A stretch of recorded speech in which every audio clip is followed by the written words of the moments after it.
Welcome to the newest episode of Sports Talk Central. I'm your host, Adib Mahmood, with my normal co-host, Hunter. And today this will be a baseball-themed episode.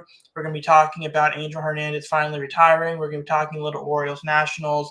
We're going to be talking in a horrible injury to Ronald Acuna Jr. And then we're going to be talking about the MLB MLB records are now officially including statistics from more than 2,300 Negro League players in the database. So now they are officially recognizing it as a MLB equivalent, kind of like how in the Premier League, how like you're in European soccer, there's like 5 leagues, and then you have like Premier League, Championship League. All of them are kind of considered equivalent.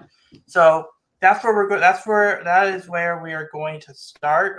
We're just going to briefly talk about the Negro League coming into everything. So basically, for those who didn't know, before everything, the MLB records were kept separate. So, for example, we remember Satchel Paige, and so the official record books is what he was doing when he got to the majors, not what he was doing before. That's basically the issue. But now, with Satchel Paige, it's his entire career. The moment he started playing in the Negro League to the moment he retired in MLB. So that's basically what's going on here. And the big name here is Josh Gibson. He was a catcher. He played in the 1930s. Obviously, I don't believe he's ever played in the majors. He was one of these players that was unfortunately prevented from going to the majors. We're not going to, and we just want to focus more on the qualifications on.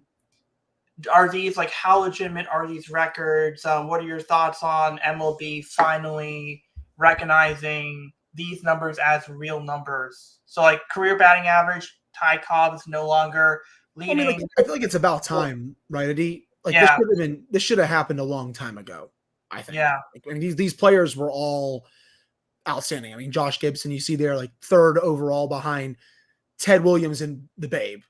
I mean, that's pretty awesome. I mean, you keep scrolling, like your career slugging percentage leader, for example, he's ahead of the Babe. Like he's number 1 all time. This should have happened so long ago, and it's kind of weird that it happened just now. Like this should have happened, I think probably 20 years ago at least, maybe more, to be honest. Yeah, like especially when they retired Jackie Robinson's like 42. That should be when they should have done it. Yes. I mean, and you look at your career OPS here again. He's over the Babe. He's over Ted Williams, over Lou Gehrig. Barry Bonds, of course, is on there. Just like look at all these players were outstanding, and I'm just glad they're getting recognized now. But they should have been recognized well before this. Yeah, no, and I think because this has been more of a touchy subject, we're not going to get too much into it more. But it is definitely these are legitimate numbers, and I've seen some people say, well, we don't know if Josh Gibson was in the major leagues if he would have done these numbers. But then again, you could say, like, Ted Williams is great, but if Ted Williams played in the Negro League, we don't know if he would have put up those numbers. So, you have to take these numbers for what they are. And some of these guys were very good in their league. Some of them were very good. And it's well worth it. It should happen. And I think the best part is we get to learn more about these guys. And they're guys that we had no idea existed, but put up these numbers. I think that's really great to see what they're doing there. Now let's talk about in other news, Angel Hernandez. Rest in piss, bozo. Yep. Before we do that, I'm going to share. Remember why? I think there was a video. This was earlier this year. It was Astros Rangers, and okay. So this is the honor to Angel Hernandez. All right. Let's see. I just don't. How was that a strike? Yeah, watch this again. That's just awful. I can't. So that is, look, if we're going to be honest with Angel Hernandez, there is probably there's probably some good things we could say, but us and Angel Hernandez probably would have missed it as bad as he would have missed his calls. Yes. So, well, and you wanted the joke. There's a joke here about this. Here's a joke. They probably had to call. They probably had to. He probably had to. The guys that told him to retire or advised him to retire probably had to call him a few times because Angel Hernandez probably missed their calls. He was terrible at his job. I really hate saying that about someone because I know he was definitely trying, but he was just awful. The amount of calls that he missed over the years. I mean, a 5-year-old would have made better calls than him. A 5-year-old. He was flat out awful. And it was well past time for him to retire. The game is going to be in a better place now that he does not umpire, especially behind home plate. He stunk, and I'm glad he's no longer calling games. I think that's the only way I can say it. CB Buckner, the standards have been set. Glass Diaz, the standards have been set. If they can get rid of Angel Hernandez, they can get rid of you guys. And look, I understand the human aspect. I understand you need to have those in game, but I know in AAA they have a system where half the week what they do is there'll be human. It'll be the regular umpires, and the other half is the automated balls and strikes. And they have a challenge system, so where basically the team can challenge, I think, 3 times in the game, whether something was a ball or a strike, and basically the center field wall, the camera, they'll show a camera there, and if it got to the strike zone, it'll be like a green circle, a green square. If it missed, it'll be a red square. Then you can reverse the call within 30 seconds. Honestly, I think that's where it's going, and I understand people saying you cannot you can't remove the human aspect, but you have to have a course correction for these guys. And maybe the challenge system, where do you stand? Do you think there should be a more course correct or automated balls and strikes? Where are you on that one? I'm kind of at the point where I kind of want to see technology take over a little bit. I understand you need a little bit of the human aspect of it, and maybe you can have a hybrid situation, Adi, where maybe you have a human aspect in the field, but behind home plate, it's maybe more electronically, calling balls and strikes. You can start off like that. But I feel like with the way the game is now, just relying on these umps to call balls and strikes, you're leaving yourself up for a lot of more blown calls that I think electronics would not do. So I think at some point in the next 10 years, you're going to see, I think, robots calling balls and strikes, or just electronics, but I'm not sure if it's going to be there over the next couple of years, but I'm at the point where I think we're getting to that point. Yeah. And I think part of it is because when you have umpires, you have 2 types of calls. You have the play, stolen bases, whether a guy was caught stealing or not, all that stuff. There's those types of rules. And then there's balls and strikes. I think that you can take the human eye out of the balls and strikes aspect of it because it's pretty simple. If it's in the strike zone, then it should be a ball. The strike, if it's outside, it should be a ball. I feel like we see so many times that it kind of looks like a strike and kind of moves 2 inches to the left or 2 inches to the right, and they call it a strike even though it ends up being about 4 inches away. You have to remove human error, I think, on that one. But I do think umpires still have a place in terms of base running type decisions like that, a fair or foul. I think fair, foul, balls and strikes, I think you can do more automated by saying base running stuff is more human eye. And I think there are certain situations where all robots can't determine, they're not better than humans in terms of determining whether someone gets whether it was caught stealing or not. You see what I'm saying? There are certain things where humans are better than robots, and there are certain areas where robots are better than humans. I think when it comes to automated balls and strikes, I think that's where robots, we can have more automated balls and strikes here and there, and the umpires can still have their spot in terms of, and they would ump the game in other ways, whether someone like a hybrid situation, kind of. Yeah.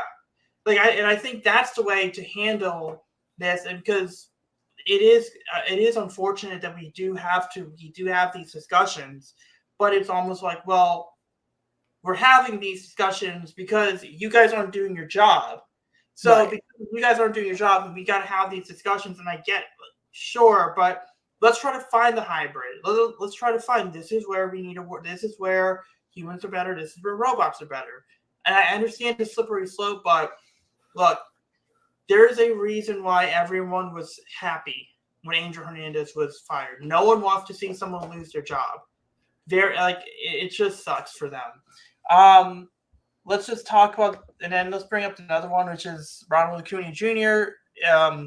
Non-contact injury. I believe you're at the game where he had the injury. Well, what was the reaction when that happened? Dead silence. You could tell right when that happened that something was really wrong. Like, he was down on the field for a long time, and because he was in the middle, deep between second and third, and he was going back, and the knee just buckled. Like, you could tell, just one wrong step, boom, he blew his knee out. And like, he was walking off the field. So at the time I was like, okay, hopefully maybe it's not as bad as it seemed. And then they tweeted it out that night that he tore his ACL and he'll be out for the rest of the season. Just awful news for the Braves. I still think they're going to make the playoffs in the National League right now. I mean, I don't really think the National League overall is that good this year. I mean, there's some good teams. So I think that the league is more top heavy compared to the AL, but just an awful loss considering how great he's been. And, I believe this is also the second time he's done this to his knee. So just really hope that he can come back strong for next season. Yeah, I think Phillies are pitching out of their mind. They do seem like a team of destiny type. I mean, look, the good thing about the Braves are they're going to make the playoffs. Even with Strider out, even with Acuna out.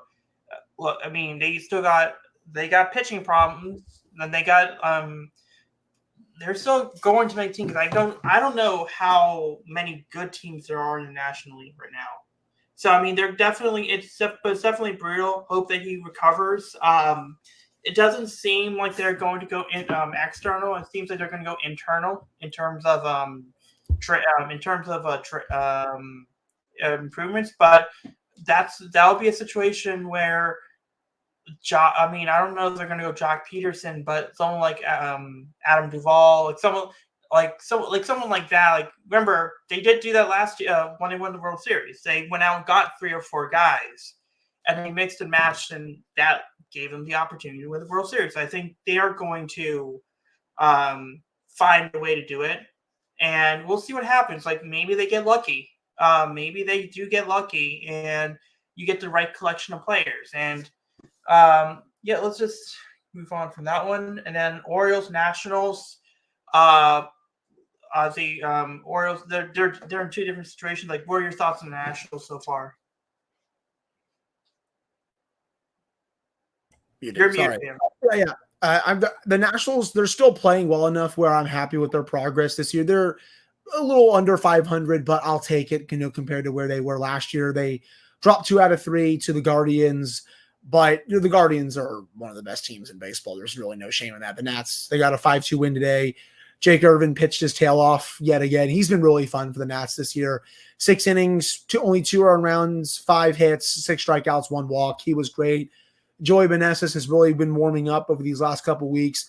C.J. Abrams continues to be a star in the making, though he has been scratched the last couple of games. Hopefully it's not that big of a deal. But with the way Abrams was heating up before he got scratched, I'm just waiting for the Nats to pay him at this point. He deserves to get a big contract. He's been everything they've asked for, everything they've wanted and more since he got dealt here. And it's just fun having another superstar type player. But you look at this rotation right now, D, this is one of the more underrated rotations in the league. Irvin's pitching well. Mackenzie Gore has been great this year. Hart Parker, just everyone who has been pitching for this, Williams as well. He's been great this year. And at the trade deadline, if they're out of the playoffs, I can see the Nats fetching at least something for one of those guys, if not 2. So, are they coming back in a rotation, or are they just going to hook Kate Cavalli? I kind of see him kind of as a bullpen guy at this point, but that's kind of just me, in my opinion. But they still got to figure out Josiah Gray. I mean, he's been banged up for a lot of this year, but right now the rotation has been really good throughout this season. And you're seeing a lot of these young kids just get opportunities. And, they still haven't recalled any of their other kids from AAA, AA yet. I think that's going to be coming later on this year. But, this is a fun team. They took 3 out of 4 from Atlanta this week. Before they lost 2 out of 3 to the Guardians, they had won 5 of the last 7 games. Like, this is a team that's they're hanging in there in terms of the playoff race. I mean, I don't think they're going to make the playoffs, but they're at least making it interesting as we enter the month of June here. But, they're just a lot of fun. And that's all I can ask for is this team continues to take steps in the right direction.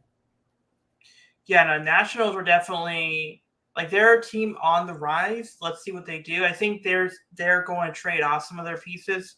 I don't know. I think so they're definitely interesting. I mean, I know they recalled one of their catchers, Drew Miles, I think it was one of their catching prospects. So, and James Woods, I believe, is hurt. So I think that's why he's not up. But yeah, from the Orioles perspective, 37-20, so they are good in the year. Unfortunately, John Means out for the year. Tyler Wells out for the year. I also saw some Orioles fans saying, "Well, there's a guy you could get for someone." No. Look, guys could get hurt. I would rather have the bullpen catcher throw a pitch than Trevor Bauer. No, the Orioles should not go after him. They should not call him. They should tell him to F off. But they do have depth. Like Albert Suarez, 34 innings pitched right now, 1.57 ERA and 34 innings pitched. This is a guy none of us knew about. This is a guy that's been out of baseball for 7 years. He's been solid. Cole Irvin, he's 2.7 ERA this year. He's been solid. Corbin Burns is in the Cy Young race. Kyle Bradish had a bad start, but he was solid in all of his other starts before. Grayson has been good. If they can stay healthy, this rotation is underrated. You still got Kate Povich in AAA. You still got Chase McDermott in AAA as well. I think they're going to probably lean on those guys, and then maybe in the trade discussion, we are going to talk about maybe they're going to talk more about options. I mean, obviously, I just remembered something we can talk about in baseball was Jorge Lopez. We'll talk about that later, but they could. I don't think they're going to go and overpay for someone. I think that Luzardo could be interesting. I know they were having discussions with the Marlins about him earlier this year in the offseason. Maybe they revisit those discussions. I don't think Eric Fetty or Luis Severino. I don't think they're going to go after that 4 or 5 type starter. This is going to be really interesting here. If the Astros continue to struggle, and they are going to trade off pieces, let's assume that that's the case. You're not trading for Kyle Tucker. You're not going to trade for Alvarez. There's a bunch of guys you're not trading for. Justin Verlander is in a very interesting position where, because of his age, he's not going to be there for the next 5-6 years. But yet he is a mainstay on that team. Do they move on from him? And we know, and the Orioles apparently were talking with the Mets about Verlander last year. We know that the Baltimore, Verlander, Elias, they've kind of been, there's some connection there. And I'm wondering if that's in the back of their mind and they're going to try out these younger guys. And if they do, and if these guys pitch well, if Verlander is available, Luzardo is available, but if Verlander is available, I'm wondering if they're going to pick up the phone and see what the price is. I don't think they're going to go and trade for him, but that's the name I'm looking out for. Now, I'm going to let's go back to MLB news for a second here. This is where another factor comes into play. Jorge Lopez, for those who don't know, the Mets were playing the Dodgers. He gets ejected for throwing. He gets ejected. He throws his glove, and then there's misrepresentation of a quote. He said, "I've been on the worst team in the whole effing MLB," but then he later said I've been one of the worst teammates on one of the worst teams. So again, this is where it gets really interesting on that whole it is a cluster F of a situation for the Mets. But what isn't a cluster F for the Mets, Eddie? That's the quick question we should be asking here. Yeah, but, and but I did see the quote that went around. I think either way, it's just not a good look. I really just don't like that at all. Like, why are you even saying that? Not the misrepresentation of the quote, but the actual quote. Why are you saying that? Well, and also the other thing is this, and a lot of people didn't know about it. I mean, as an Orioles fan, I kind of knew about this part about Jorge Lopez, but his son is on a transplant list, and he's been on that list for a while.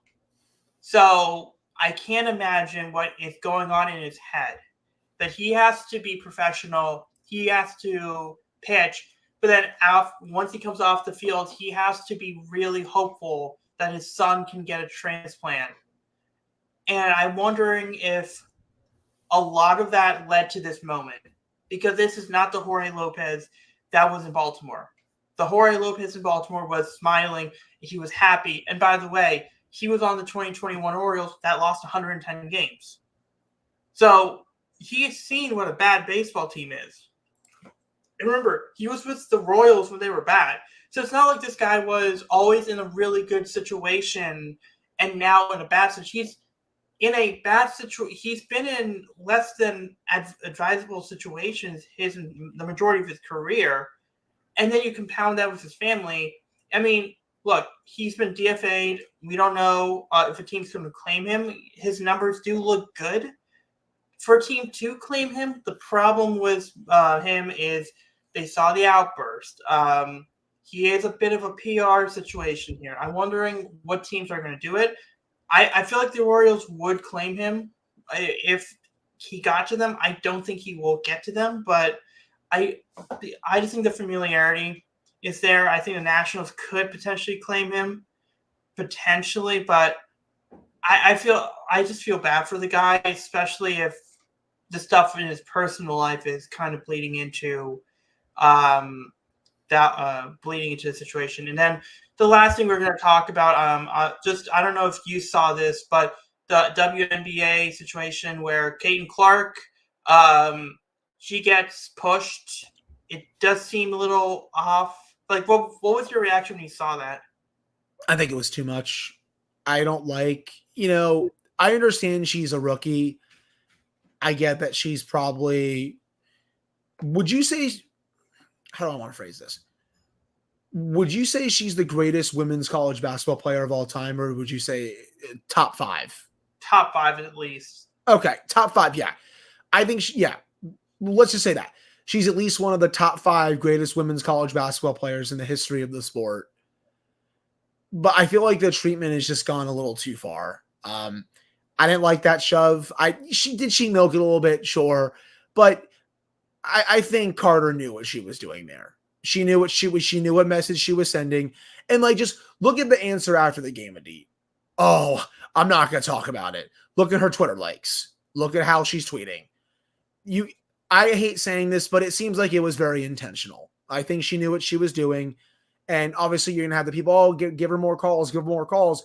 Yeah, I mean, people can say that, but she's also a rookie. I don't know if she's going to get those type of calls yet. But someone said this on Twitter yesterday, and I agreed. You're not as much of a hockey guy as other people are, but this is very much, and I agree with this person, and I didn't think of it until then. It's like Sidney Crosby's rookie year. He took a lot of abuse. Like, he was considered the next one because, Wayne Gretzky dubbed him that, and so many people did as well. I mean, he obviously has lived up to the hype since then, and everyone was like, what the heck? No way. And he just took so much abuse his rookie year, and then he got out of that, and then, he just went and tore things up. That's what you're seeing right now with Clark. I think she's playing at a good level, but she's also taking a lot of abuse because it's been kind of the same. Oh, she's dubbed as that next great one, all this other stuff. So people are going to be taking shots at her and all that stuff. But, I think in a way, did you see the Charles Barkley quote come up yesterday?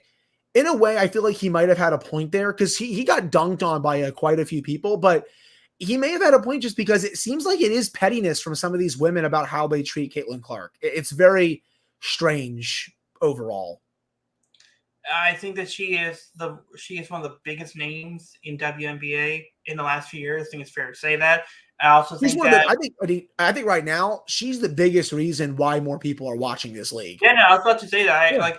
Yeah. There's a quote that Carter said. It was something like, "Oh, besides 3-point shooting, what has she brought?" And then people said, "Well, look at her stats. Look at your stats. She brings more to the table. She brings more attention. She brings like, if we're gonna be honest, um, the WNBA draft. That draft was a lot of people saw it.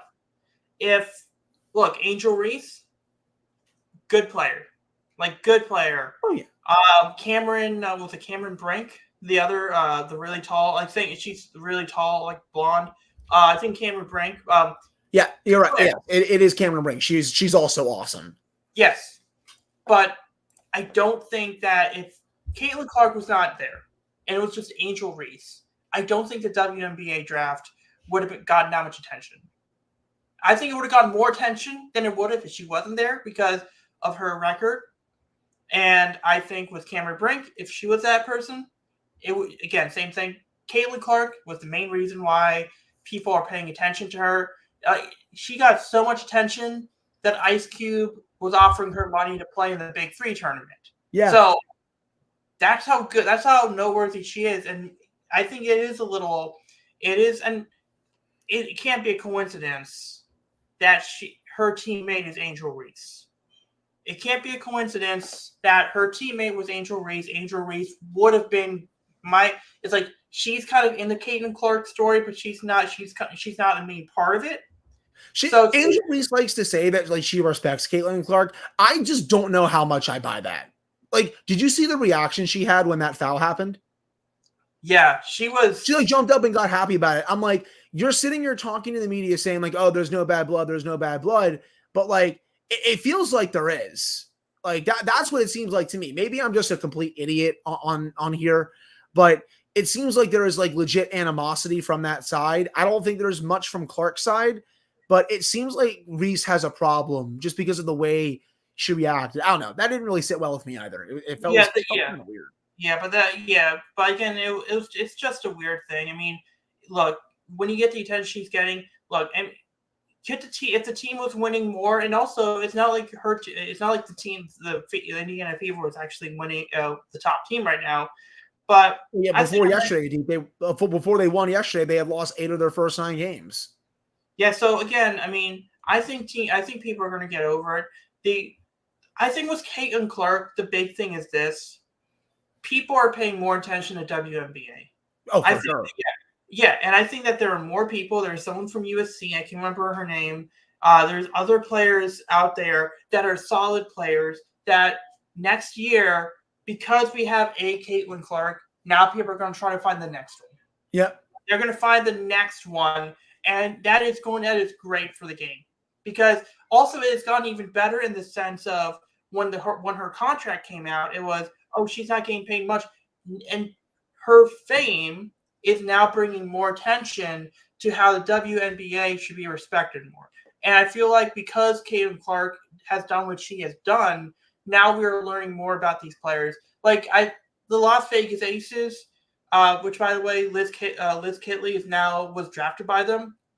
One of the better teams, I think, back-to-back championships, or at least the most recent championship. We wouldn't even know about them because we didn't pay attention to the draft. And I think it's to end my thing. I think it's great that she's in WNBA. It's great that there's more attention to it. But I also think where it's been bad is the treatment, the hype. People are kind of going in the Bryce Harper-ness of it, the LeBron James-ness of Caitlin Clark, of her coming into the league, instead of us appreciating, well, we're now recognizing this league and how much talent. Like, if we went ahead and said, there's so much talent in this league, there's so many good players, but yet there are things we could do to improve the quality.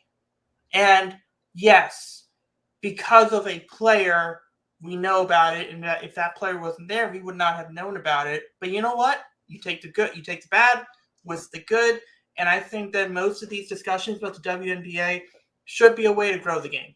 We should be able to get – I want to see some celebrities own a team and kind of do what they did with, like, kind of like if you look at Wrexham, right? You look at a situation like Wrexham, and people paid so much attention to Wrexham. Now you're seeing all these guys like Michael B. Jordan, I believe, is a co-owner of a European football team, and J.J. Watt's a minority owner. Like, now you're seeing those attention, and now that's in our mind. And I think that it's the next step with Caitlin Clark after it is now let's get more attention on the WNBA. Now let's raise the quality there. Let's raise the quality of European Premier League. Let's raise the quality of every league out there, because sports are great. And I think that there are some great undiscovered sports out there. But I thought this was just petty. It was like, I get it. She talks trash. But if you're going to make a point, you just don't look like an ass. And that just looked intentional. That because she wasn't even getting the ball. That was like, I'm just going to make a point right here. Yeah, it was well said. I don't disagree with you at all. That was a really well said statement. Yeah, and the thing, Angel Reese got fined $1,000. The team got fined $5,000, which by the way, Angel Reese, I don't think it's making a lot of money, so that's probably 33% of what she's making this year. I don't know the full contract details for her, but yeah, I mean. But yeah, we're going to end the show on that note. We'll be back. The fines were well deserved. Like, you can't react like that on the bench, and just with the way you played at the end, it felt petty, and there's just no need for it.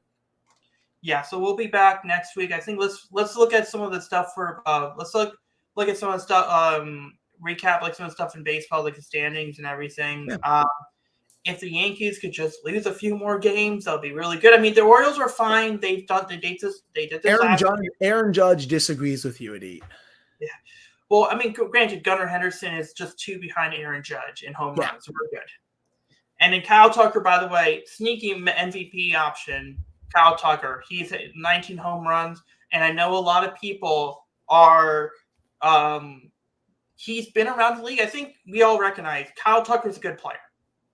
Kyle Tucker is solid, but it just feels like he's been behind Correa. He's been behind Alvarez. And now he's the guy. And a team's going to pay him a lot of money.